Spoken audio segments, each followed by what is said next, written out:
সহযোগিতা স্যার আমরা ল্যান্ড পেয়েছি খুব ভালো জায়গায় স্যার সরাসরি আছে আরকিনা করে স্যার স্যার আমাদের যে লাস্ট মিটিং হয়েছিল গেস্ট হাউসে এআরডিডি ফিশারি এবং এসসি ওয়েলফেয়ার ডিপার্টমেন্টের আমাদের district level second round review meeting হচ্ছে। এই রিভিউ মিটিংয়ের মূল উদ্দেশ্য হচ্ছে 2025 এবং 26 অর্থ বছরে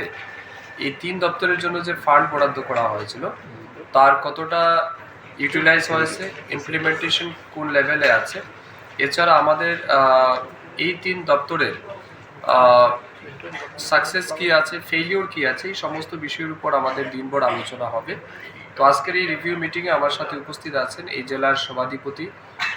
বিভিন্ন বিধানসভা কেন্দ্র থেকে আগত বিধায়ক বিধায়িকা, পঞ্চায়েত সমিতির চেয়ারপারসন, আমাদের অফিসিয়ালরা আছে। তো সবাই মিলে আমরা আলোচনা করব, সবার মতামতও চাইব এবং এই 3 দপ্তরের মাধ্যমে আমাদের যে সমস্ত সেন্ট্রাল স্পন্সর্ড স্কিম আছে, স্টেট ফান্ডেড স্কিম আছে, এগুলিকে কত দ্রুত মানুষের কাছে পৌঁছে দেওয়া যায় এবং সঠিক সময়ে যাতে মানুষ পায় তার জন্যই আমাদের আলোচনা। আমাদের মূল লক্ষ্য হচ্ছে আমরা যেন 100% স্যাচুরেশন মোডে নিয়ে যেতে পারি আমাদের সমস্ত স্কিম এবং প্রজেক্টগুলিকে। নেক্সট স্যার আমাদের ডিএম স্যার আমাদের বলেছিলেন স্যার